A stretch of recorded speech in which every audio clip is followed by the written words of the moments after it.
보물이 되는 지식을 찾아 떠납니다. 펼쳐라 보물지도! 네, 두 분은 어떤 음식을 가장 좋아하세요? 저는 짜장면. 오, 짜장면. 어렸을 때부터 짜장면이 세상에서 제일 맛있는 음식인 줄 알았어요. 지금도 좋아합니다. 우리 권쌤은 짜장면이 소울푸드다. 인욱 씨는 어떤가요? 저는 뭐 당연히 고기를 제일 좋아하죠. 고기 어떤 고기 좋아해요? 소고기를 제일 좋아하죠. 소고기. 네. 아, 근데 아침엔 좀 달라. 아침에는 약간 양배추 샐러드에다가 정말요? 참깨 드레싱 뿌려서 먹는 걸 좋아해요. 의외인데? 뭔가 헬시한데요? 샤워 씨는? 저는 뭐 마라탕, 아, 떡볶이. 거기다가 좀 기름기가 모자란 것 같아요. 하면 치킨. 이런 거 좋아합니다. 네. 뭔가 그런 거 좋아하는 거 지금 막 살이 붙진 않았네요. 그래서 굉장히 공복을 많이 유지하려고 하죠.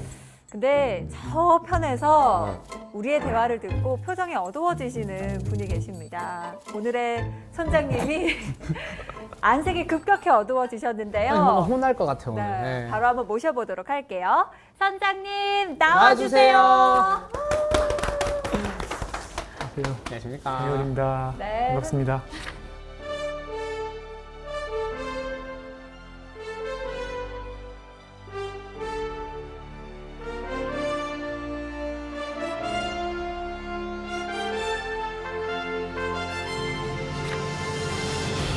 선장님, 저희의 대화를 들으시더니 표정이 좀 급격히 어두워지셨어요. 네.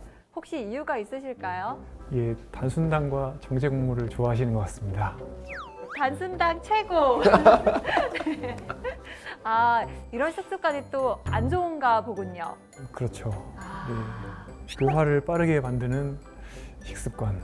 가속노화 식습관입니다. 가속노화 식습관입니까? 네. 역시 먹는 거에도 노화를 빨리 부추기는 혹은 노화를 느리게 갈 수 있게 하는 음식이 또 따로 있겠죠. 그렇습니다. 저같이 먹으면 빨리 늙는다는 거죠? 근데 잘 모르겠습니다. 왜냐면 일단 외관상으로는 굉장히 건강 관리 철저히 하시는 것으로 생각이 듭니다. 메이크업 잘하는 거. 네, 저희 또 분장 선생님이 기술이 대단하시거든요. 오늘 혹시 인욱이 좋아하는 음식은 괜찮은 건가요? 붉은 고기요. 네. 붉은 고기를 많이 먹는 것도 실은 노화의 액셀러레이터를 조금 빠르게 만들 수 있죠. 우리 셋 다 지금 가속 페달을 다 밟고 있었어요. 그래서 저 아침에 양배추를 먹잖아요. 아침에. 그나마 제일 건강했던 것 같긴 한데. 알겠습니다. 오늘 아무래도 이번 시간이 저희들이 반성해야 될 포인트들이 계속 나오지 않을까 걱정이 되긴 하는데 우리 노년내과의 1인자 정의원 선장님과 함께 오늘의 지식항해도 출발해 보도록 하겠습니다.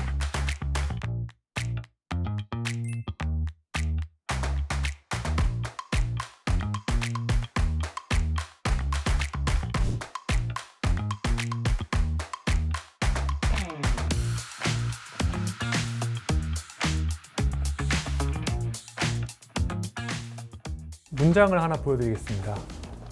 로마의 대문호 키케로가 했던 말입니다. 기력이 쇠하는 이유는 그저 나이 들어서가 아니라 젊은 시절을 방탕하게 보냈기 때문인 경우가 더욱 많다. 그에 대한 책임이군요. 그렇죠. 왜 날 봅니까? 방탕하게. 방탕하게. 이게 사실 굉장히 비과학적인 말처럼 보이지만 인사이트가 있는 문장입니다. 실제로 노화를 우리가 늦출 수 있는 생물학적인 기전들이 굉장히 다양하게 있습니다. 근데 이 기전들은 전부 다 사실은 세포나 또는 동물들을 굶겨서 발견한 거예요.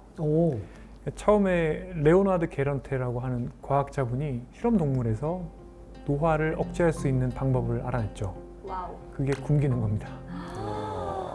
실험 동물들을 쫄쫄 굶기면 이스트 이런 동물들은 한 40%, 50%까지 수명이 늘기도 하고요. 생쥐는 한 25%, 30% 수명이 늘어납니다. 그런데 굶는 거 싫잖아요.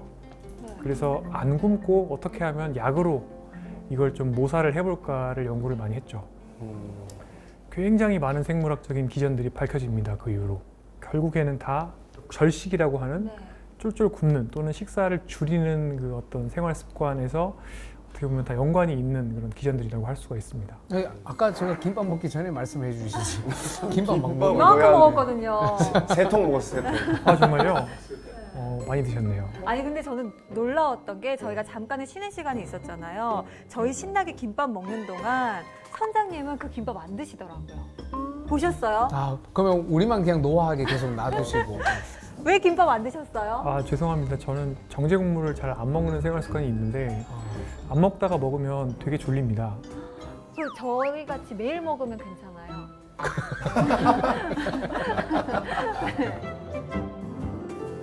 네, 그래서 제가 이제 일부에서 네. 결국에 노년의 몸이 되는 기간을 늦추려면 경박단소하게 30대, 40대, 50대, 60대 초반을 보내야 한다고 말씀드렸죠. 네. 그게 사실은 지금 말씀드리는 키케로의 이야기와 그다음에 절식에서 또 모든 노화를 느리게 만드는 기전들이 밝혀졌다 이런 것들과 밀접한 관련이 있습니다. 실제로 이런 식으로 그림을 생각해 보시면 됩니다.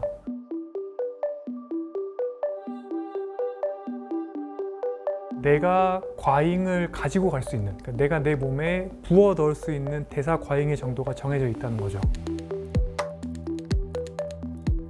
과학적인 내용보다는 좀 쉽게 설명드리려고 제가 이제 비유를 드는 건데, 이 내가 써먹을 수 있는 과잉의 정도를 얇게 펴면 노년의 몸이 되는 시점을 뒤로 미룰 수 있는 거예요. 이거를 좀 어려운 말로 노화과학 가설이라고 얘기를 합니다. 그래서 실제로 저 과잉 정도를 조정을 해서 노화 속도를 느리게 만들면 모든 만성 질환이 오는 시점을 뒤로 미룰 수가 있고, 그 결과로 노년의 몸이 되는 시점, 그다음에 사망 시점도 뒤로 미룰 수가 있다는 거죠. 대사가 과잉되게 하는 네. 걸 막는 게 중요한 거예요? 그렇죠. 우리가 영양소가 너무 과잉하면은 노화의 가속 페달이 빨라지고, 영양소가 부족하면 노화의 가속 페달이 아니라 브레이크 페달이 작동하고, 그리고 한 부분이긴 한데 지금 현대 사회에 있는 사람들은 대부분의 사람들이 이 노화를 가속시키는, 특히 대사 과잉을 통해서 노화를 가속시키고 있기 때문에 이제 이런 것들을 우리가 일상생활에서 쉽게 조절을 해볼 수가 있는 거죠.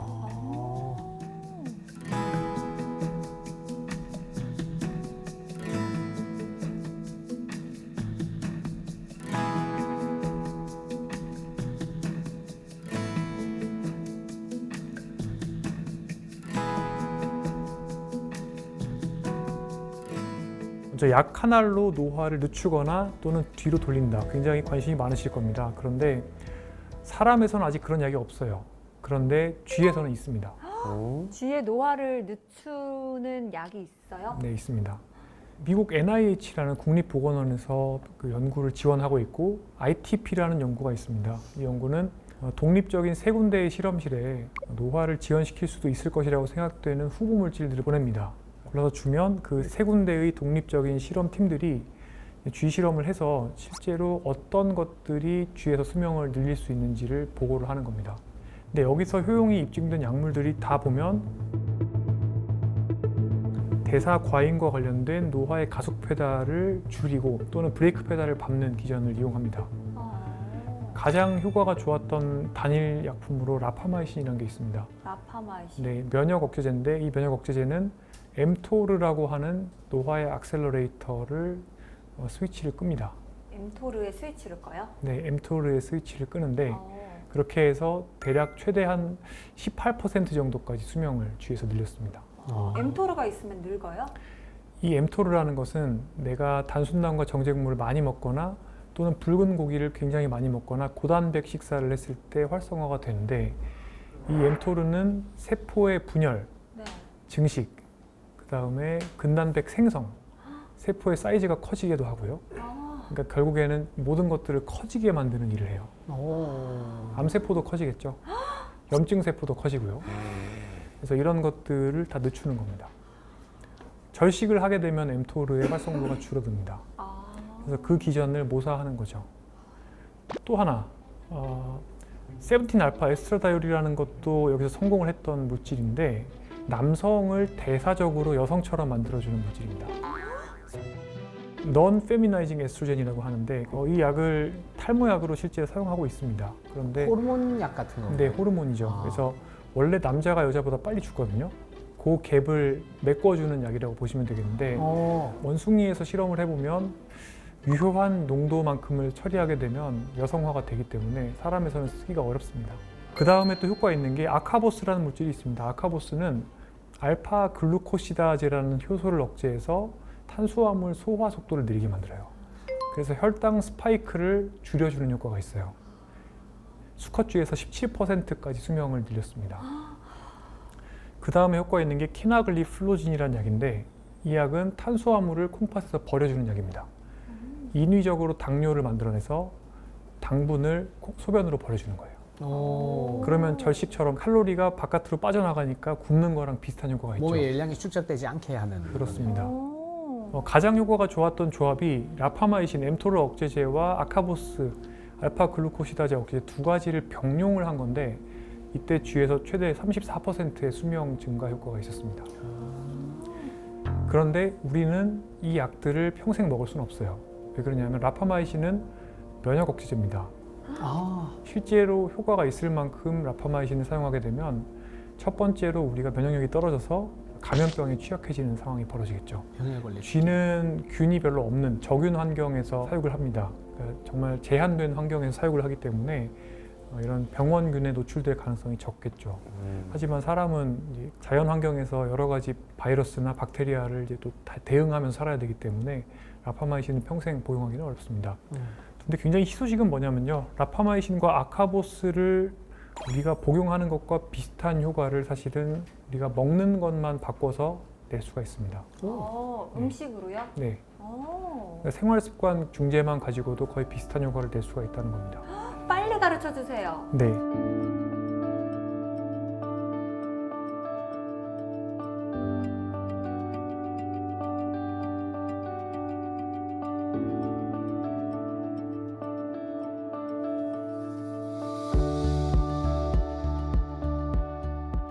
어떻게 먹으면 되는지에 대해서 많은 분들이 항상 질문을 주시기 때문에 네. 저도 오늘 답을 드리겠습니다. 오. 그 전에 그러면 노화 시계를 빠르게 가도록 만드는 가속 노화 식사가 뭔지 궁금하실 겁니다. 네. 첫 번째가 단순당과 정제 국물이 많은 식사입니다. 야, 이거 제 주식인데. 제 주식인 바로 나오네요. 네, 단순당, 당분이죠. 뭐 콜라, 사이다 이런 데 많이 들어있고요. 과자에도 많이 들어있습니다. 그다음에 또 만성 염증을 만드는 게 또 노화를 빠르게 만들어요. 근데 일부 기름들은 튀기게 되면 염증을 만드는 트랜스 지방이 생깁니다. 카놀라유 같은 거. 그렇죠. 그런 것들을 튀기게 되면 트랜스 지방을 만들고 이것이 염증을 만들게 되죠. 그래서 노화를 빠르게 만들 수 있고 빨간 고기, 적색육, 돼지고기, 소고기 특히 그것을 가공한 가공육들이 노화 속도를 빠르게 만들 수 있죠. 왜냐하면 첫째로 일단 엠토르를 활성화시키고요. 두 번째로 특히 적색육을 굽거나 또는 안 좋은 방식으로 가공하게 되면 또 최종 당화 산물이라고 하는 노화를 빠르게 하는 물질을 먹게 됩니다. 굽는 고기를 안 좋은 거네요. 굽는 고기. 그래서 고기를 굳이 먹어야 한다면 굽기보다는 삶는 게 낫죠. 그 다음이 이제 과잉의 칼로리. 무슨 얘기냐면 다시? 이제 일본 스모 선수 생각해 보시면 되는데 일본 스모 선수들이 정말 굉장히 비만하시고 수명이 굉장히 짧아요. 네. 근데 그분들 식단을 보면은 굉장히 저속노화 식사를 하세요. 건강한 것들로 드세요. 진짜요? 네, 그런데 문제는 양이 일단 너무 많아요. 대사 양으로. 과잉 자체가 많으면 어차피 엠토르와 인슐린 IGF-1을 비롯한 노화의 가속 페달은 또 활성화가 되고 아우 이놈의 아. 엠토르. 그래서 결국에 우리가 좋아하고 맛있어하고 현대 사회에서 쉽게 구할 수 있는 가공식품들 이런 것들이 대부분은 이제 가속노화 식사라는 겁니다.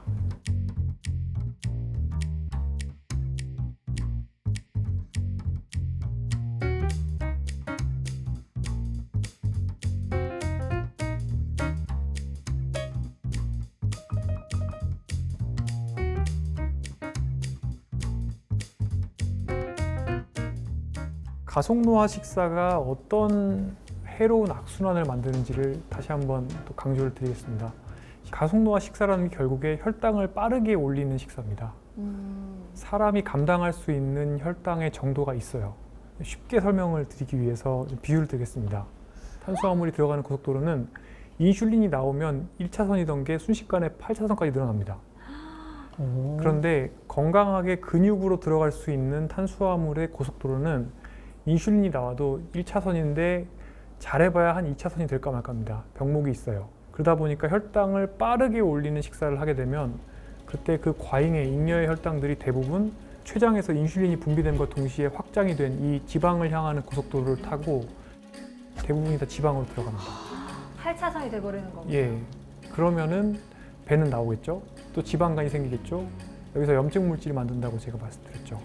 또 하나가 인슐린이 많이 나오는 상태에서 과잉의 탄수화물이 있게 되면 아밀로이드 베타라는 뇌 독소가 되는 단백질을 빠르게 만든다고 설명드렸습니다. 한편으로는 인슐린이 굉장히 많이 나오게 되면 그때 혈당은 항상 반대급부로 베이스라인보다 더 떨어지게 되는데 이때 반응성 저혈당증이 생기면서 이때 또 식욕이 굉장히 오릅니다. 이때 스트레스 호르몬이 나오고 이때 또 식욕 촉진 호르몬이 나옵니다. 더 그렐린이라고 먹을래 하는. 하면서. 네. 그래서 짜장면 좋아하신다고 선생님 네. 말씀하셨는데요. 점심 때 짜장면과 콜라를 같이 곁들여 드시게 되면 오후 1시에는 혈당이 오르면서 굉장히 졸리죠. 그리고 2시 때 이제 혈당이 떨어지기 시작하면서 3시가 되면 굉장히 배가 고픕니다. 맞아요. 그 관찰 카메라를 저한테 설치를 하셨나요? 그러면 그때 보통은 우리가 다시 당이 땡기기 때문에 무언가를 더 먹죠. 맞아요. 그때쯤에 또 디저트 먹어줘야 네, 돼요. 그게 이제 가짜 식욕인데요. 어떻게 보면 칼로리는 내가 견딜 만큼 이미 충분히 다 먹었는데 대부분의 에너지는 애꿎은 3대 나쁜 지방으로 갔고 그리고 내 몸에는 혈당이 떨어지는 거예요. 인슐린을 받고. 그래서 췌장이 분비한 인슐린 때문에 혈당이 과도하게 떨어지는 상황에서 스트레스 호르몬이 분비되면 제가 어떻게 된다고 말씀드렸나요? 충동 조절이 안 된다고 네. 말씀드렸죠. 저다. 더 먹고 싶고 편도체가 막 활성화. 그러면은 가짜 식욕 때문에 또 먹고 또 혈당 올랐다가 또 떨어지고 그러면 저녁 6시에는 또 과식하고 그리고 저녁 9시가 되면 치맥이 필요하죠. 6시에 또 단순당과 정제물을 먹었기 때문에 혈당이 올랐다가 9시가 되면 떨어지니까 그때 이제 배달 앱을 켜야 되는 거예요. 그래서 또 한편으로는 인슐린은 물과 소금을 붙잡고 있는 부종을 만드는 특성이 있어요. 그래서 결국에 가속노화 식사를 하시게 되면 낮에는 다리가 붓습니다. 그리고 잘 때는 이게 위로 올라와요. 얼굴도 붓고. 얼굴도 붓죠. 그리고 후두도 부어요. 그리고 또 코도 부어요. 다 부어서 코를 골게 돼요. 수면 무호흡증이 생기고 수면의 질이 떨어져요. 사실 그래서 비만할수록 사실 폐쇄성 무호흡의 리스크가 올라갑니다. 그런데 굳이 비만까지 안 가더라도 가속노화 식사를 하면 코를 골거나 수면의 질이 떨어질 가능성이 더 올라가요. 그러면 뇌 독소인 아밀로이드 베타가 제거가 안 되니까 머리는 더 빨리 나빠지죠. 그래서 사실 가속노화 식사는 당장에 벌어지는 나의 삶의 질을 떨어뜨리는 문제도 있고 한편으로 장기적으로 식사가 안 좋으면 당연히 치매가 빨리 오고 인지 기능이 떨어지고 수면의 질이 나빠지고 모든 것들이 또 악순환을 돌아요. 인슐린은 말씀드린 것처럼 부종을 만들기 때문에 혈압을 올려요. 그런데 수면의 질이 떨어지면 또 다음날 혈압이 올라요. 그러니까 고혈압이 같이 오죠. 이게 반복되면 점점 인슐린 저항성이 생기면서 똑같은 짜장면 한 그릇을 소화하기 위한 인슐린의 분비량이 증가돼요. 췌장에서 더 많이 인슐린이 나와요. 이걸 인슐린 저항성이라고 합니다. 결국에 인슐린 분비량이 늘면 인슐린 IGF 축이 활성화되면서 노화의 가속 페달은 계속해서 밟아지는 거죠. 짜면 안 먹을게요. 네. 이거 되게 무서워요 이제. 그래서 식사가 그만큼 중요하다는 거예요. 그래서 반대로 식사만 좋은 방식으로 내가 바꿔도 건강하게 바꿔도 물론 짜장면 완전히 안 먹을 수는 없거든요. 그래서 그 장기적인 어떤 평균선을 좀 더 건강한 방향으로 가려는 노력을 조금만 해도 사실은 많은 것들이 좋아질 수가 있죠.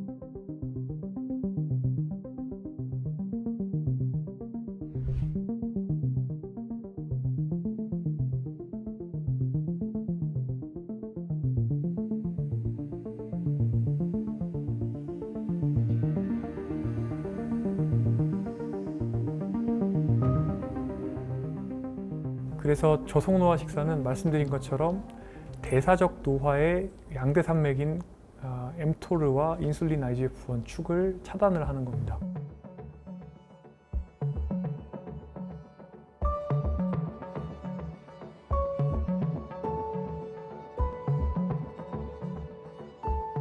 식사로 mTOR를 억제하려면 붉은 고기를 줄여야 되고 또 인슐린 저항성을 낮출 수 있어야 됩니다. 그러려면 붉은 고기 대신에 식물성 단백질 덩어리인 콩을 많이 먹어야겠죠. 콩고기. 아, 콩밥 싫은데. 그렇죠. 콩 다들 싫어하시는데 그래서 이제 뭐 미국의 백만장자 브라이언 존슨 같은 분들은 거의 렌틸 콩만 먹고 삽니다. 네, 식물성 단백질을 거의 95% 이상의 단백질 소스로 생각을 하는 거죠. 동물성 단백질은 5%만 먹고요. 콩과 채소 위주의 식사를 하는 게 그래서 중요하고 인슐린 IGF-1 축은 단순당과 정제 곡물 그리고 인슐린 저항성이 활성화합니다. 그래서 이 인슐린 IGF-1을 아카보스가 제가 억제할 수 있다고 주에서는 말씀드렸는데요. 사람에서도 물론 당뇨 있는 분들은 아카보스를 드실 수 있습니다. 실제로는 당뇨약이거든요. 그런데 그 효과를 거의 비슷하게 볼 수 있는 게 흰쌀밥 대신에 잡곡밥을 드시고 단순당과 정제곡물 대신에 느리게 혈당을 올리는 탄수화물들을 드시면 됩니다. 소화 잘 안 되는 거 위주로 먹으라는 건가요? 그렇죠. 입에는 달지 않고 소화 잘 안 되고 천천히 소화되고 별로 맛 없는 거. 네. 괴로워. 안 먹었는데 왜 이렇게 맛이 없지? 안 먹었는데. 너 콩밥 좀 괴로워요. 먹을래? 하면 좋은데요? 해야겠네 이제. 예. 네, 그래서 제가 제주도에 있는 민속 자연사 박물관에서 실제로 찍어온 사진인데 정말 옛날에는 우리나라 사람들이 저속노화 식단을 할 수밖에 없었습니다. 선택권이 없었다. 예, 그러니까 왕족이나 또는 뭐 돈이 많은 분들은 단순당과 정제국물 많이 드실 수 있었겠죠. 흰쌀밥이랑 거기다 이제 고기 구워 드시고 디저트도 달콤한 거 드시고 가능했을 건데 그런데 예, 실제로 이제 일반 서민들은 이제 지금 보시는 저런 옛날 집밥 느낌의 콩이 들어있는 잡곡밥을 드시면서 채소 반찬 위주로 드시고 좀 이것들을 또 간을 슴슴하게 해서 드시면 그것이 정확하게 블루존의 장수 식단이랑 거의 비슷합니다.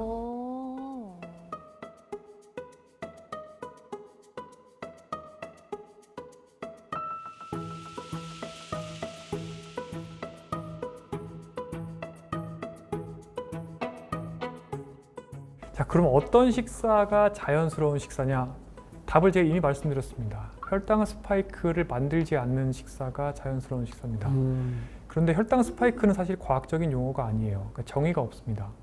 실은 제가 정의를 내린다고 하면 굳이 지방으로 가는 1차선을 8차선으로 만들 만큼 인슐린 분비를 초래하는 정도의 혈당 자극 혈당 스파이크인데 이게 사람마다 달라요.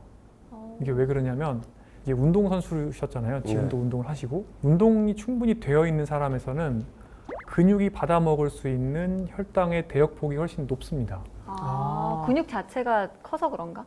근육 양도 많고 그리고 근육의 인슐린 저항성이 적어서 근육으로 들어가는 당분을 충분히 늘릴 수 있는 잠재력이 있습니다. 그 혈당의 트랜스포터들이 빠르게 발현이 돼서 혈당을 받아들일 수가 있는 거예요.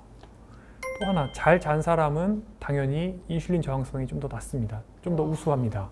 그러니까 잠도 잘 자야 되고요. 그 다음에 평소에 스트레스도 관리를 잘해야 됩니다. 이게 또 다 연결됩니다. 스트레스 호르몬은 인슐린 저항성을 악화시켜요. 그래서 혈당 스파이크가 혈당이 오른다 하더라도 근육으로 갈 수 있는 대역폭이 높아지는 생활 습관을 하게 되면 즉 운동을 열심히 하고 스트레스 관리를 하고 잘 자면 단순당과 정제국물을 먹어도 그러니까 운동선수가 만약에 오전에 충분히 운동 훈련을 한 다음에 그 다음에 짜장면 꽃배기를 먹었다. 혈당이 별로 오르지 않습니다. 콜라까지 마셔도요? 그럴 가능성이 높습니다. 왜냐하면 굉장히 격한 신체 활동을 하는 상황에서는 그 혈당이 다 근육에서 그냥 소모가 되어 끝납니다. 그 정도로 사람의 어떤 탄수화물을 처리해낼 수 있는 능력에는 사람마다 차이가 있어요. 그래서 일단은 전반적인 생활 습관을 개선하는 게 굉장히 중요합니다. 혈당 스파이크를 안 만들기 위해서는. 두 번째는 무엇이냐면 내가 얼마나 느리게 혈당을 올리는 음식을 먹느냐입니다. 거기도 첫 번째, 아예 탄수화물을 안 먹는 방법도 있습니다. 저탄고지라고 들어보셨을 거예요. 저탄고지. 한때 엄청 네. 또 유행해가지고 다들 저탄고지 식단 먹어야 된다고 막 그랬거든요. 밥 줄이고 고기 많이 먹으라고 막. 그렇죠. 그런데 이제 문제는 저탄고지를 장기간 유지하게 되면 고지혈증이 생깁니다. LDL 콜레스테롤이 많이 올라가게 되고요. 또 하나가 그 아류 중에 이런 것들도 있습니다. 케톤식이라든지 또는 절식 모사식 이런 것도 있는데 절식을 거의 흉내내는 식사입니다. 굉장히 탄수화물을 줄이고 칼로리도 줄이면서 지방만 드시는 방법이 있긴 해요. 그런데 이제 우리나라에서 우리가 사회생활 하면서 저탄고지를 제대로 하기는 굉장히 어렵습니다. 맞아요. 어렵죠. 왜냐면 우리 밖에서 먹는 게 결국에 밥하고 반찬이거든요. 또는 중국 음식을 먹어도 짜장면과 기타 요리를 먹잖아요. 그러다 보니까 저탄고지를 정말 엄격하게 실천하려면 사실은 수도승처럼 살아야 됩니다. 제가 예전에 당직 근무한 의사 하던 시절이 있었는데 그때 비슷하게 해봤습니다. 그러니까 정말 각종 기름들을 가방에 넣어 다니면서 정말 채소 반찬하고 기름만 먹는 거죠. 현실적으로도 굉장히 어렵고 사람들이랑 어울리기가 되게 힘들더라고요. 회식에 가게 돼도 먹을 게 별로 없죠.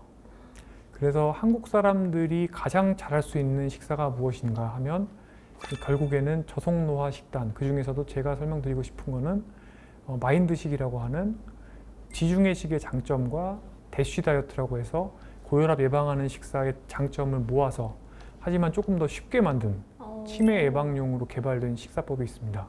마인드 식단. 네. 그런데 이 식단을 제가 왜 좋아하냐면 한국 사람들이 정말 옛날 60년대, 70년대에 먹던 것과 굉장히 비슷한 구성이기 때문입니다. 그럼 일반 생활을 하면서도 무리하지 않아도 쉽게 먹을 수 있는 식단이네요? 네, 맞습니다. 어떤 개념인지 설명드리겠습니다. 첫째로 한국 사람들이 지금은 흰쌀밥을 주로 먹지만 주식으로 먹지만 마인드 시기에서는 콩을 넣은 잡곡밥, 콩과 잡곡 위주의 식사가 내가 먹는 칼로리의 주를 이루어야 된다는 겁니다. 한국 사람들은 흰쌀밥이 그동안 주식이었기 때문에 밥을 콩을 충분히 넣은 잡곡밥으로 바꿔주기만 하면 이거는 바로 쉽게 실천이 가능합니다. 그 다음이 이제 주요한 것들이 채소와 과일을 많이 먹고요. 근데 한국 사람들은 전 세계에서 채소와 과일을 비교적 많이 먹는 편입니다. 그다음에 기름을 사용한다고 하면 요리할 때 올리브 오일을 주로 사용하는 게 좋다고 되어 있습니다. 올리브 오일. 네, 그리고 생선이나 닭고기, 오리고기 같은 가금류를 많이 먹으라고 권고를 하고 있고 치즈나 붉은 고기, 이렇게 엠토르를 활성화시킬 수 있는 것들이죠. 또 치즈는 굉장히 짜지 않습니까? 이런 것들은 조금만 드시라고 권고를 하고 있고 마지막으로 튀김류를 자제를 하고 단순당과 정제국물, 디저트 이런 것들을 좀 최소한으로 먹어라라고 이야기하고 있습니다. 그래서 다시 밥하고 반찬 먹는 한국 사람 입장에서는 콩밥, 잡곡을 넣은 콩밥을 먹고 그다음에 반찬으로는 채소 반찬 많이 먹고 짜지 않게 먹고 나물 이런 거 먹으면 되겠네요. 그렇죠. 나물 먹으면 됩니다. 그래서 저는 대보름 식단 하시면 됩니다라고 말씀드려요. 그냥 예, 다양한 나물 드시고 그리고 생선 같은 것을 조금 곁들이셔도 되고 닭고기 드시는 거는 괜찮은데 너무 막 구운 고기나 아니면 튀김 요리, 돈가스나 치킨 이런 것들 좋아하지 않으시면 됩니다. 이렇게 말씀을 드리죠.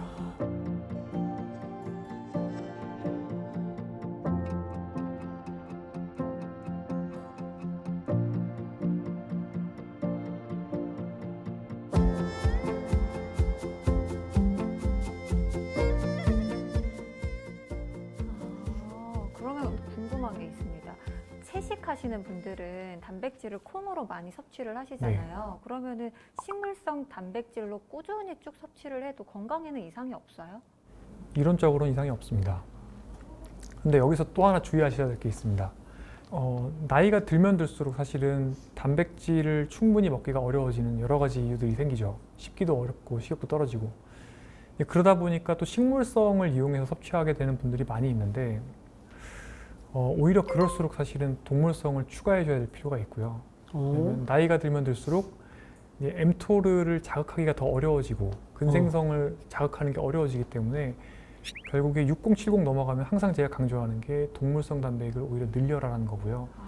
그러니까 젊고 건강하고 내가 그동안 쌓여있던 뭐랄까 지방도 그렇고 근육도 그렇고 대사과잉이 충분하다. 그러면 정말 극단적으로 비건을 하신다 하더라도 렌틸 같은 콩류를 충분히 섭취해 주시면 어느 정도는 다 보충이 됩니다. 렌틸은 사실은 채식주의자의 고기라고 이야기하거든요. 근데 이렇게 했을 때 식물성 단백질을 정말 충분히 많이 먹어줘야지 되기 때문에 그러니까 100% 식물성 단백만으로 유지하는 거는 사실 추천드리지 않습니다. 그래서 극단적으로 고기를 덜 먹는 지역이 이제 블루존들이에요. 근데 블루존 식사를 보면 그래도 5%는 동물성 단백질을 먹습니다. 95% 식물성, 5% 동물성. 이것도 사실 굉장히 극단적인 정도라고 생각을 합니다. 골고루 먹어야겠네요. 네, 골고루 먹는 게 굉장히 중요합니다. 제가 처음에 여러 가지 레시피를 테스트를 해보다가 그 중에 결국에 정착하게 된 비율이 렌틸콩 40%, 귀리 20%, 현미 20%, 백미 20%거든요. 그 정도로 콩을 많이 넣게 되면 어떻게 되느냐. 사실은 하루 세끼 밥만 한 공기씩 먹고 거기에 채소 반찬만 먹어도 한국인의 필요한 단백질을 다 섭취할 수가 있어요. 옛날 어른들이 잘 먹고 잘 자는 것만 해도 충분하다 했는데 그 잘 먹고 잘 자는 게 쉽지가 않네요. 쉽지가 않아요. 잘 먹는다는 게 쉽지가 않네요. 네, 그래서 저 같은 경우는 어떻게 하느냐, 저걸 이제 저속노화 밥이라고 요새는 SNS에 소문이 나 있는데 네. 저런 저속노화 밥을 지어서 다닙니다. 실제로 가지고 다닐 때도 있습니다. 오늘은 안 들고 오셨어요? 오늘은 안 들고 왔습니다. 그래서 김밥을 못 드셨구나. 네, 그래서 네. 사실 뭐 저희 병원 식당이라든지 아니면 밖에서 밥 먹어야 될 때 네. 정말 그냥 밥하고 반찬 먹어야 되는 경우가 많이 있는데 밥은 흰쌀밥이고 반찬은 대부분 간장 아니면 설탕이거나 아니면은 튀김이거나 이런 경우가 많아서 이제 그럴 때 좀 채소 위주로 반찬을 먹으면서 제가 들고 다니는 밥을 먹으면 실은 혈당도 굉장히 느리게 올리고 식물성 단백질도 충분히 섭취할 수가 있고 굳이 고기를 안 먹어줘도 되는 상황이 되는 거죠. 그래서 일단 우리가 한국 사람 입장에서는 제가 정말 그 고민을 많이 해봤는데 어떻게 하면은 저 마인드 식단을 가장 잘 모사해 볼 수 있을까? 일단 밥을 바꾸는 게 시작인 것 같고요. 근데 그것보다 더 기본이 되는 건 굳이 안 먹어도 되는 단순당과 정제 국물은 절제하기가 되겠습니다.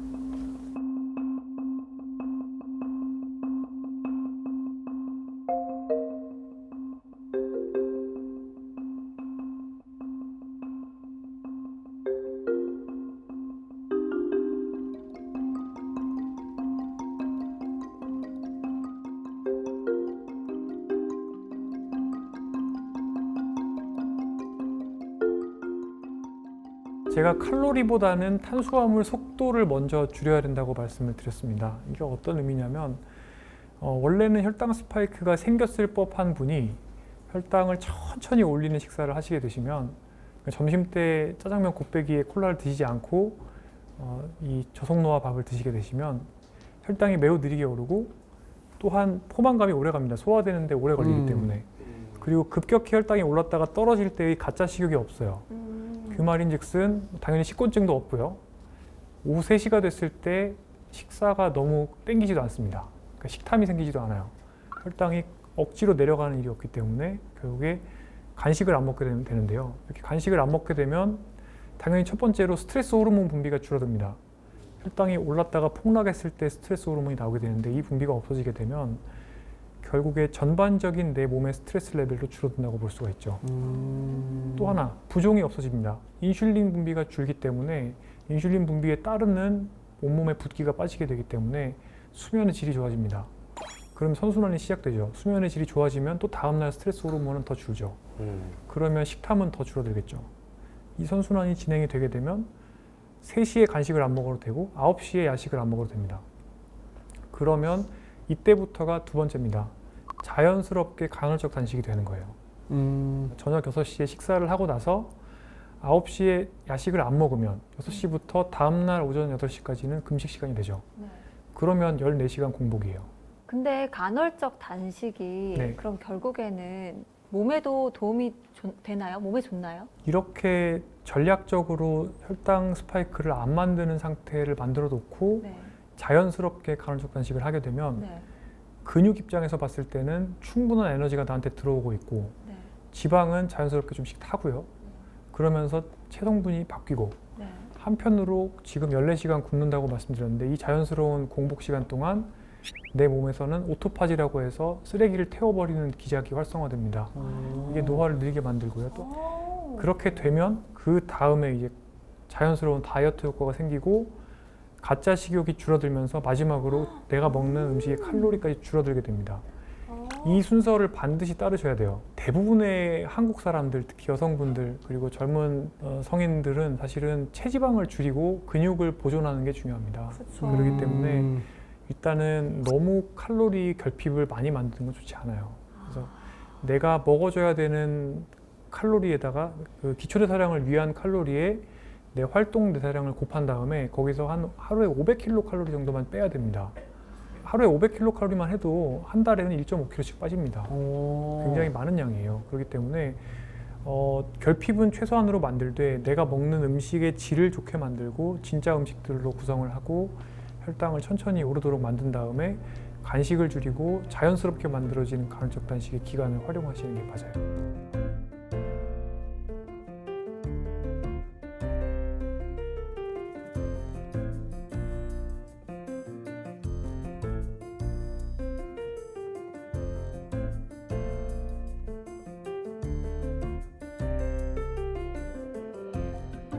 자, 그 다음에 모든 분들이 관심을 가지실 주제죠. 영양제입니다. 맞습니다. 영양제. 사실 그 건강 관리 안 하는 분들은 많지만 영양제는 꼬박꼬박 챙겨 먹는 현대인들이 또 대부분이거든요. 운동은 안 해도 이건 챙겨 먹는다면서. 네, 영양제 박사님들이 제 주위에도 굉장히 많아요. 지난 10년 동안 국민 건강 영양 조사를 분석을 해보면 한국 사람들이 우리나라에서 권장한 만큼의 채소 과일을 섭취하는 비율이 반토막이 났습니다. 네. 왜요? 뭐 1인 가구가 는 것도 관련이 있을 겁니다. 그러니까 결국에 또 채소 과일이 비싸진 것도 관련이 있을 것이고요. 그런데 대신에 2배로 늘어난 게 있어요. 그게 뭐냐면 영양제를 규칙적으로 섭취하는 사람의 비율입니다.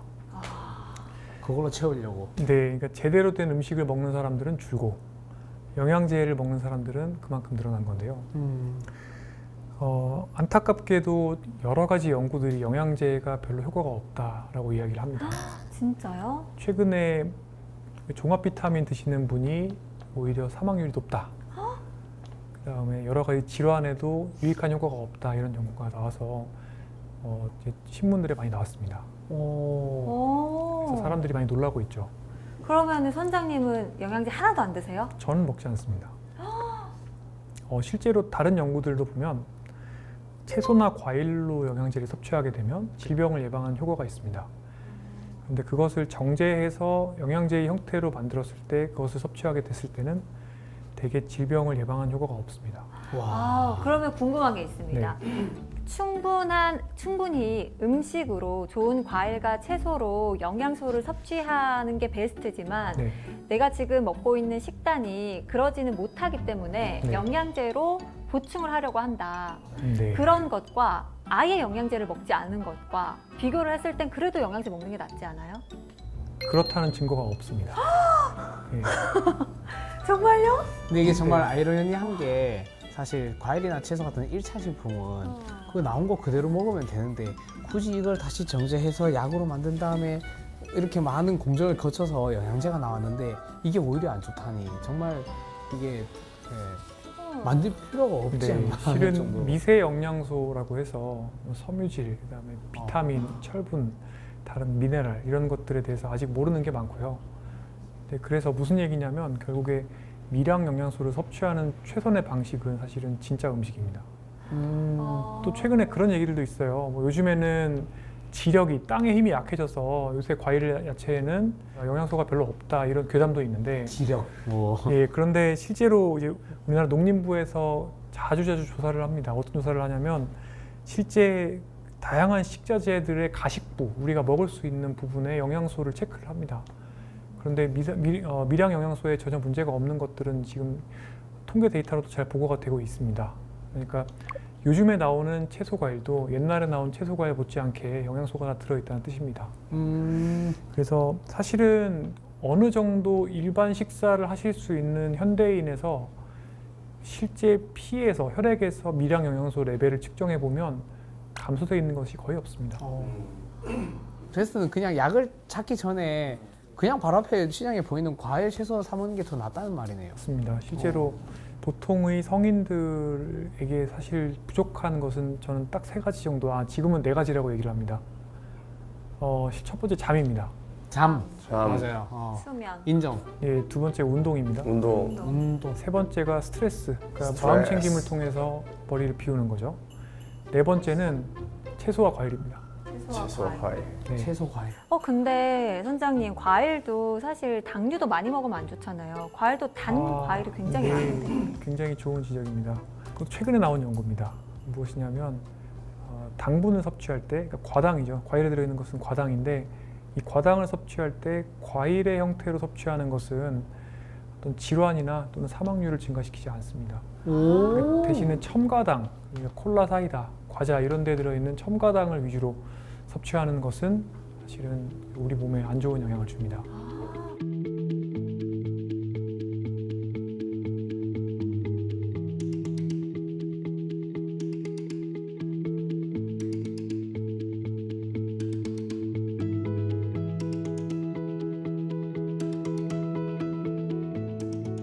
한국 사람들이 특히 무언가를 먹어서 어디 부위를 좋게 만들고 싶어 해요.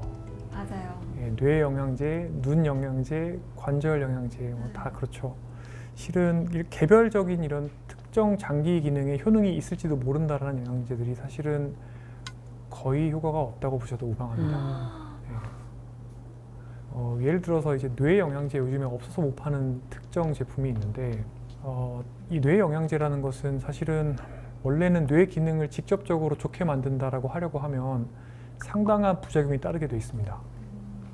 예를 들어서 전문 치매 약물은 뇌에서 아세틸콜린이라는 신경 전달 물질의 농도를 높입니다. 그런데 이 아세틸콜린을 높일 정도의 약이 되면 그 아세틸콜린이 위장의 부작용도 만들고 방광의 부작용도 만들어요. 여러 가지 또 수면 불면이라든지 야간 발한, 밤에 땀나는 증상도 생기고 부작용이 많습니다. 식욕도 떨어지고요. 체중도 막 빠집니다. 그래서 이런 것들 때문에 전문 치매 약물도 용량이 제한될 때가 많아요.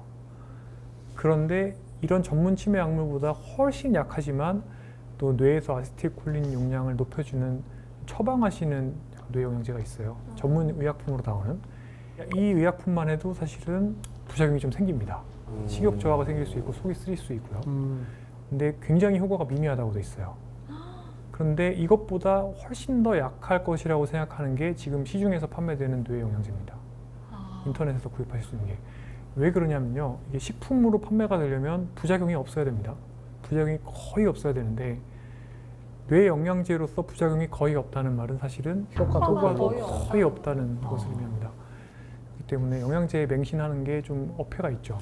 저한테 오셔서 이 영양제를 드시고 있으니까 나는 뇌 치매가 예방될 것 같고 그러므로 고지혈증 약 먹기 싫고 혈압약 먹기 싫고 당뇨약 먹기 싫다고 말씀하시는 분들 많아요. 근데 그 순서가 앞뒤가 뒤바뀐 거죠.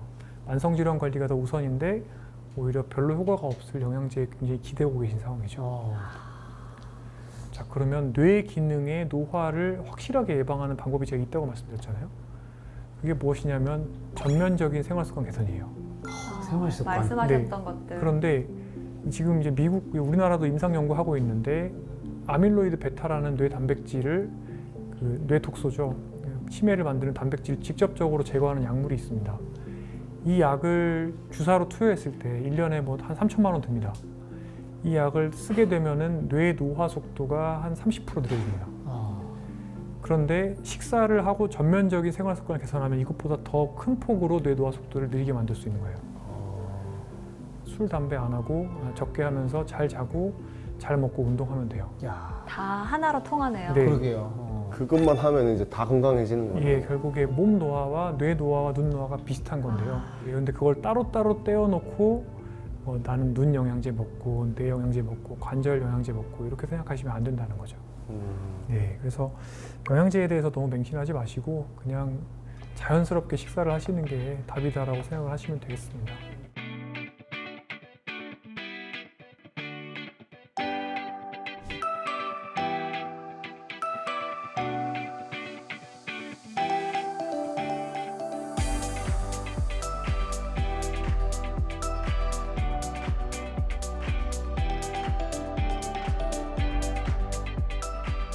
마지막으로 우리가 일부에서 이제 술이 유일한 낙이다 이렇게 말씀하시는 분들이 있다고 말씀하셨잖아요. 네. 아빠 듣고 있어? 네. 그럼 어떤 식으로 우리가 삶을 설계해야 되느냐 이런 것들을 마지막으로 설명을 드리고 이제 마무리를 할까 합니다. 실은 제가 즐길 수 있는 정도는 어느 정도 팔자소관이다라고 잠깐 말씀을 드렸는데요. 이게 어떤 의미냐면 정말 술을 가장 좋아하시는 분, 술이 나에게 유일한 낙이다라고 말씀하시는 분들이 있어요, 분명히. 근데 이분들한테 만약에 우리가 어떤 합성 마약을 또는 굉장히 즐거운 무언가를 새로 알려드리게 되면 그분들은 다시 이제 그것이 나한테 제일 중요하고 유일한 낙이다라고 곧 말씀하실 겁니다. 근데 문제는 우리 몸의 보상 시스템이 결국에 계속해서 리셋이 됩니다. 내가 가지고 있는 즐거움의 어떤 팔자가 있습니다. 그 팔자로 결국에 수렴을 하게 돼요. 그래서 즐거움 정도가 다시 떨어집니다. 그러면은 술보다 훨씬 더 자극적인 것들을 다시 내가 습관적으로 하게 되면 이제 술은 다시 2순위가 되고 일상적으로 내가 일상생활에서 건강한 생활 습관을 위해서 해야 되던 여러 가지 것들은 할 수 없는 정도로 나한테 도파민을 조금밖에 못 주게 됩니다. 결국에 우리가 즐거운 것들, 더 자극적인 것들로 삶을 가득 채우게 되면 남는 거는 화병밖에 없습니다. 일부에서 말씀드린 것처럼. 그리고 그 화병과 함께 또 가속 노화가 남고 몸의 노화, 뇌의 노화가 같이 빨라지는 거죠. 인생을 즐거움으로 가득 채우려고 했는데. 네. 건강한 야. 즐거움으로 채웁시다. 알겠습니다. 독서로 치면 독서로. 그래서 이것을 반대로 풀어줘야 됩니다. 내가 중요하게 생각하는 것들의 포트폴리오를 거꾸로 리모델링을 해줘야 됩니다. 그래서 어떤 것들이 내가 좋아하지만 사실은 나한테 해로운 것들이었는지를 잘 살펴보고 인위적인 도파민, 인위적인 만족감을 주는 것들을 삶에서 덜어낼 필요가 있어요. 재미있는 게 사람이 반대 방향에 적응도 된다는 겁니다. 예를 들어서 인위적인 도파민을 없애주게 되면 예를 들어서 운동이 쭉 즐거움이 올라와 줄 수도 있고 독서가 올라올 수도 있는 겁니다. 대신에 어마어마하게 많은 가처분 시간, 내가 쓸 수 있는 시간들이 남겠죠. 실제로 한국 성인이 지금 현재 하루에 스마트폰 어플리케이션을 5.2시간 사용하고 있거든요. 매우 많은 시간을 무언가를 스크롤을 하면서 보낸다는 겁니다. 그 시간의 일부만 떼어와서 그 시간을 줄이고 운동을 하거나 책을 보거나 글을 쓰게 되면 결국에는 나의 뇌 노화를 느리게 만들고 우리 가족을 더 행복하게 만들고 나의 몸 노화를 느리게 만들 수 있는 여러 가지 생활 습관들을 채워넣을 수가 있겠죠. 결국에 도파민 시스템, 우리가 가지고 있는 즐거움의 시스템은 결국 내 팔자가 정해놓은 특정 세트 포인트, 특정 지점으로 수렴합니다. 그렇기 때문에 제가 가늘고 길다고 우리가 삶을 이야기하는 게 의미가 없고 굵고 짧게 어떤 삶을 산다고 하는 것도 제가 의미가 없다고 말씀드렸던 겁니다. 왜냐하면 굵게 산다고 해도 결국에 그 사람의 즐거운 정도는 팔자소관이고 그분이 굵은 것을 가늘게 만든다 하더라도 결국에 더 자극적이지 않은 자연스러운 자극들이 충분히 자극을 주게 되면서 다시 굵기는 회복이 되는 거예요. 그래서 결국에는 어떻게 보면 현대 소비자본주의적인 관점에서 봤을 때는 조금 비어 보이는 삶이 될 수 있지만 사실은 굉장히 충만한 삶이 될 수 있는 겁니다. 비어 보이지만 충만하다. 네, 이 개념을 이해하시고 삶의 포트폴리오를 재조정을 하셔야만 사실은 저속노화 생활 습관도 가능하고 또 더 슴슴한 자극적이지 않은 음식도 먹을 수 있는 사람이 되는 거고 자극적인 것들로 가득 차 있던 이 일상을 회복할 수 있게 되는 거죠. 많은 분들이 건강이라고 하면 뭐 먹고 어떻게 움직이고 그런 것들만 생각하시지만 실제로는 모든 것들이 다 연결이 돼 있고 그 결과로 사실은 노화 속도가 만들어지는 거고 그 노화 속도가 누적되면 질병 패턴을 만드는 거고 그런 것들이 나이가 들었을 때는 돌봄 요구, 치매 이런 것들을 노인성 질환을 만든다는 거를 이제 이해를 해주시면 되겠습니다.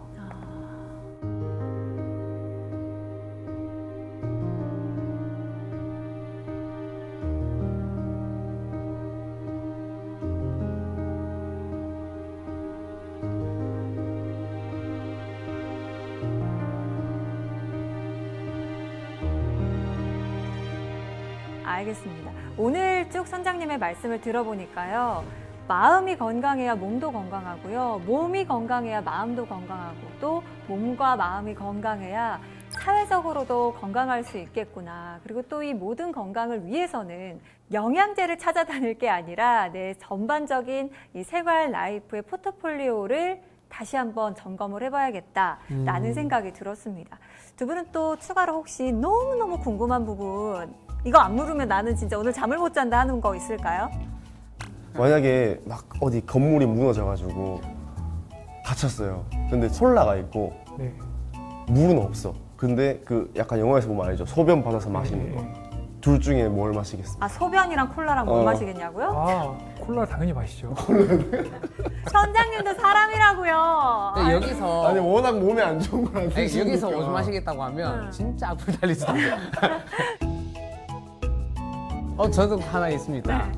선장님은 이제 물론 하루 세 끼를 규칙적으로 저속노화 식으로 먹으면 제일 좋지만 가끔 그래도 간식이나 먹고 싶을 때가 있을 거 아니에요. 맞아. 그나마 조금 즐겨 드시는 간식이 있다면 간식은 가장 최근에 먹었던 간식은 제로 식혜였고요. 제로 식혜. 식혜가 제로가 있어요? 그것도 있습니다. 일단 가급적 제로가 들어가는 걸로 거의 뭐 거의 하셨네요. 간식으로 곤약 젤리 드시는 거랑 뭐 비슷한 거예요. 그렇죠. 근데 쿠키는 간혹 먹습니다. 혹시 쿠키도 막 되게 한과 같은 거 막 되게 건강한 걸로 돼 있는 그런 쿠키인가요? 그렇지 않습니다. 아주 가속 노화가 될 것 같은 아. 해로운 쿠키를 먹습니다. 갑자기 위로가 확 돼요. 선장님도 사람이었어. 네. 마라탕 드셔보셨어요? 네, 맛있죠? 네. 네. 알겠습니다. 네, 오늘 정말 저속 노화를 위한 식습관에 대해서도 자세히 알려주셨는데요. 오늘의 강의 한마디로 정리를 해주신다면요? 이제 많은 분들께서 식사를 바꾸는 것에 대해서 상당히 좀 거부감이나 또는 두려움을 가지고 계십니다. 그런데 정말 우리가 한국에서 지금 살고 있다는 것은 어떻게 보면 굉장히 쉽게 저속노화 식단을 할 수 있는 환경이라는 것을 또 의미하기도 합니다. 물론 스트레스나 수면처럼 악순환의 씨앗이 되는 여러 가지 일들이 있지만 사실은 식사만 바꿔도 나머지 선순환이 또 따라오는 경우들이 있습니다. 그래서 식사가 어떻게 보면 우리가 가장 가까이에서 실제 삶에서 실천해 볼 수 있는 가장 쉬운 어떤 건강 습관이 아닐까 싶고요. 밥과 반찬을 조금만 더 자연스럽게 바꿔보시고 또 이를 통해서 선순환을 한번 경험을 해보시면 정말 좋겠습니다. 알겠습니다. 이제 일보다는 자연. 네, 실천만이 남았네요. 네.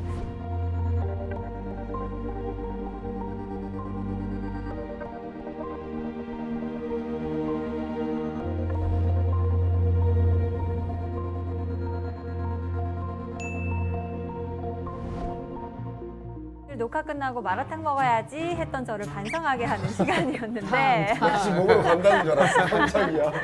두 분은 오늘 어떻게 들으셨어요?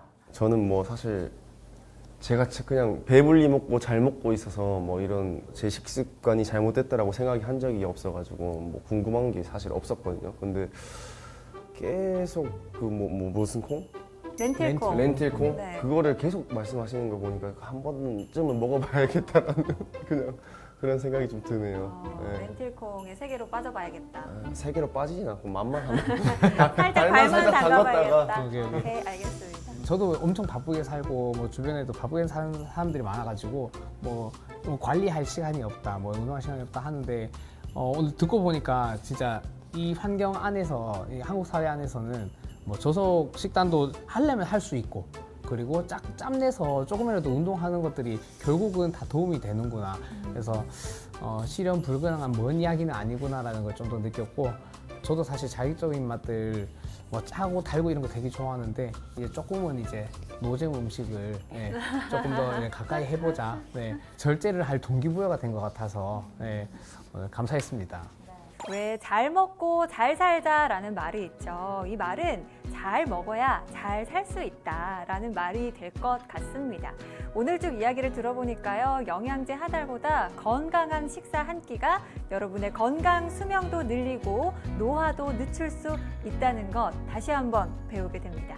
오늘의 지식강의는 여기서 마무리하고요. 또 다음번에도 멋지게 지식강의 떠나봐야죠. 외치면서 마무리하겠습니다. 다음 주에도 찾아라 보물지도!